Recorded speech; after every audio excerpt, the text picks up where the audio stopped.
Right, so hello and welcome back to another Reddit video. Today we're looking at the top posts of the week from r/EntitledParents. You're scaring my child by not speaking English. So I worked as a cinema technician for quite a few years, and I've had my run-ins with entitled parents. Corona has given me ample time to reflect on those meetings, and here is one of them. So in the summer, my country gets quite a lot of tourists, especially American ones. They're often visiting to see where their family comes from and that sort of stuff, and they're generally quite nice. Most of them. Not this Karen. She was different. She, her husband and their entitled kid came in the cinema in the middle of the day. There were very few people since we Norwegians like to get our sun whenever it pops up. Normally when Americans come into the kiosk to buy something, they ask, "So do you speak English?" And I say I do, and we continue the transaction in English. Fair enough. I sort of reacted when Karen didn't ask me if I spoke English, but I do, so no harm done. She wanted to see a children's movie because of the entitled kid. I said all of them were dubbed, and after explaining to a now slightly irritated Karen what dubbing means, she became a little bit angry. I told her a movie was starting in about an hour, and that the movie was in English, and the kid could get in with her. She complained a little bit more, and it ended with her slamming some money on the register and demanding a free popcorn goblet for their time that I wasted, which she didn't get. After about an hour, I hear screaming coming from the entrance to the auditorium. I of course run to see what's up, and I see Karen really yelling at my co-worker. Now my co-worker at the time was a very old man, a very old Norwegian man. Fun fact about Norway, most of us speak English, but a lot of the older people here don't. The part in Norwegian is what I say to my co-worker, and the part in English is what I say to Karen. Me. What's wrong? Can she find the auditorium? Co-worker. I don't know. I think she asked something and I tried to say I don't speak English. Karen.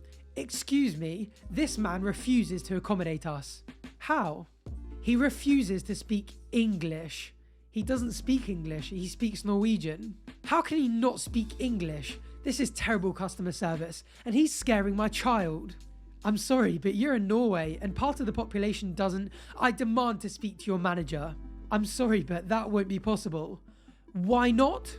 Because he is the manager, gestures to my older co-worker. She tried to insist that I call an actual manager, but my co-worker was the only manager available, so that wouldn't be possible anyway. She and the entitled kid went in to see their movie. After the movie, they came to the kiosk and demanded a refund because the subtitles were in the way, which they of course didn't get. She was easily my weirdest and rudest American. But you are a woman.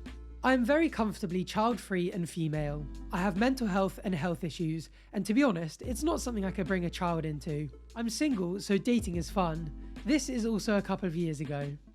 So I was dating this guy, and I really liked him. We were dating for about 4 months. Dinners, movies, I went over to his house quite a few times. I really got to know him. He also got to know me, and he knew I didn't want children, and he knew I didn't want to be a step-parent and the reasons why. I was pretty honest about it on our first date and afterwards. So 4 months in, he wants to take our relationship to the next level. Turns out he has 4 kids. 4. I'd been to his house, and there were no pictures of them anywhere logical in his house. None. But you're a woman, he says. Women always want children.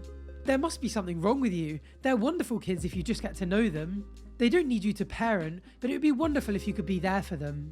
Well, not this woman. It wasn't just that he had children, but he had lied. So he slagged me off to every man he could find in some sort of rage-deranged sex block. Because I wouldn't mother his kids. Good job I'm bisexual. Entitled mother tries to steal my laptop so her kid could play Fortnite. From all the entitled parent stories I have read, I think it's a good time to share mine. This happened before quarantine, but that doesn't really matter as much to the story. So I was studying in the library and waiting for my parents to pick me up when an entitled mother and entitled kid approached me. The conversation then starts like this. "Excuse me, young man," says the entitled mother, "the library's computer doesn't work, so can my kid please play Fortnite on your laptop?" Mind you, I'd be lucky if my computer could run a standard browser game. "Sorry," I replied, "but I'm doing my assignments now, so I need my computer."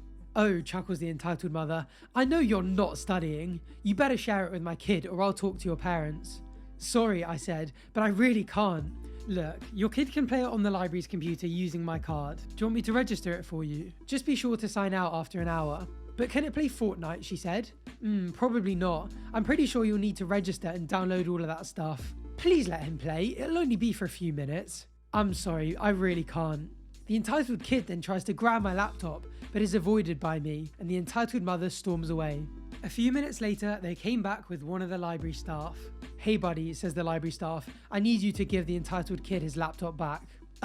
Pardon me, I said. "Look, you can't just grab people's laptops without asking, especially someone as small as this entitled kid." "I'm pretty sure that's mine. I have all of my Gmail and stuff." "May I see?" the library staff asked. I proceeded to show the staff my work. "Entitled mother, are you sure it's the entitled kid's?" "Actually," said the mother, "I let the entitled kid play on my work laptop." "Do you by any chance have an assignment on animal population genetics?" "Yes," the mother responded. "I'm actually a science teacher and I'm marking my students' projects." At this point, I was devastated that the entitled mother would go this far to get some kid's laptop. "Is it possible for you to check the security cams?" I asked. "I'm pretty sure you guys have those installed." "Okay," said the staff, "just wait here." The entitled mother then proceeds to dash out of the library at a speed even Usain Bolt would be jealous of. The staff member then comes back to me to apologise for what happened, but it was all good in the end. "Please tell me the police caught her for attempted robbery," someone replied. "No lol," replied the OP. "Never seen her ever since."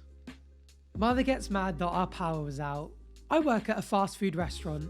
Last week there was an accident close to the freeway. A car hit a pole, so the power was out for approximately a mile down the road. Our restaurant was one of the many places without power. My general manager made a sign that she taped to the speaker in our drive-thru that explained the power outage. She sent 2 people home since she didn't want to run up labour when we weren't making any money.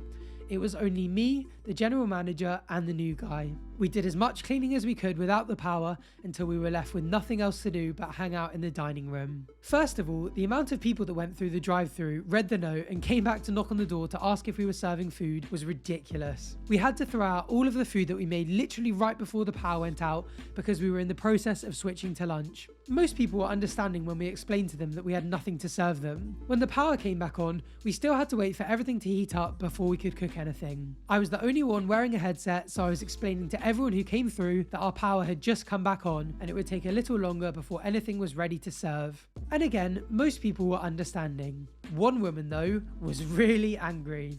"What do you mean you can't serve anything?" said the entitled mother. "Our power's only been back on for 5 minutes. It's going to take about 5 or 10 more minutes before our fryer and broiler heat up all the way.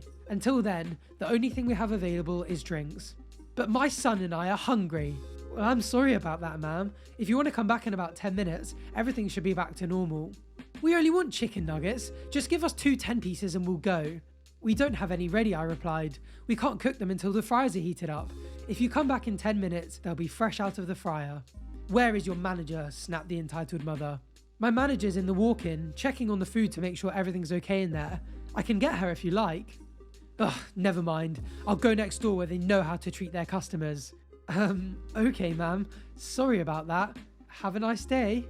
I actually watched her go next door and get turned away from there too. I was dying to know if she had raised a fuss over there. I just don't understand what part of our power was out for over an hour and we need time to get everything ready some people just don't get. "The stupidity of people should never surprise you," someone commented. "It's an endless well." "Two things are infinite," someone else replied. "The universe and human stupidity. And I'm not sure about the universe. Albert Einstein, apparently." My sister-in-law tried to hijack my son's birthday for her gender reveal party. My husband and I have 2 children, both boys, now aged 11 and 14. My husband's younger sister now has 3 children aged 7, who's a girl, 5, who's a little boy, and 3, who's also a little boy. The year my youngest son was turning 4, he asked for a birthday party. He was not yet in school, and so he didn't know anyone but family, and there were no children other than his brother that were able to attend. Luckily, his favourite people in the world are Grandpa and Grandma. Grandma is like a big kid. She's super fun and energetic.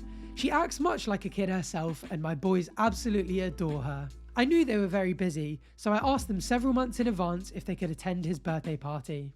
The party was to be on his birthday. This is an important detail. Being the wonderful grandparents they are, they agreed and requested time off from their jobs. We also invited all close by family, including my sister-in-law, the entitled mother of the story. Months go by and it's now about a week and a half before my son's big day. I've bought the decorations, planned the menu, and pumped him up. I like to sing a final countdown song as I prepare breakfast in the morning. So one afternoon, I receive a call from my sister-in-law, who's about to find out the sex of her baby. She's pregnant with baby number 1. She wants to plan a gender reveal party, but she's called her friends and family and discovered that most work and can't attend without several weeks' notice for their jobs. The only day that everyone just so happens to have off is my son's birthday. Would I be willing to move my son's birthday party to another day so she can have her party? At this point, it may bear mentioning that she already has 3 baby showers planned and has asked me to make the food out of pocket for one of her showers. Most people being asked to attend her gender reveal party were already attending multiple baby showers for her. I'm pretty friendly and passive, but this caught me very off guard. I tried to gently tell her that my son was looking forward to this and we've been planning it for months, which is why everyone had it off from work. She feigned sympathy, but still urged me to please move my son's birthday party to a time that everyone could later attend and let her have this open date for her party for her first baby whilst you've already had 2. Besides, my youngest son loves babies and would love to go to her party too. He could still come to my party and see everyone he loves and then get to do it all over again when everyone can request time off. I didn't have time to gather a response as she steamrolled over me saying, "Okay, if they want to go, I won't make them come to my son's party, but I can't go to your party. We have plans." And her responding, "Thanks." I was angry. She had pulled this kind of thing with other people before. I have tons of stories, but she had always really loved my boys and never tried this with me, or not to this extreme anyway. I didn't know how to react other than to vent to my husband, her brother, who wasn't surprised at all, and said not to worry and that their dad would set her straight.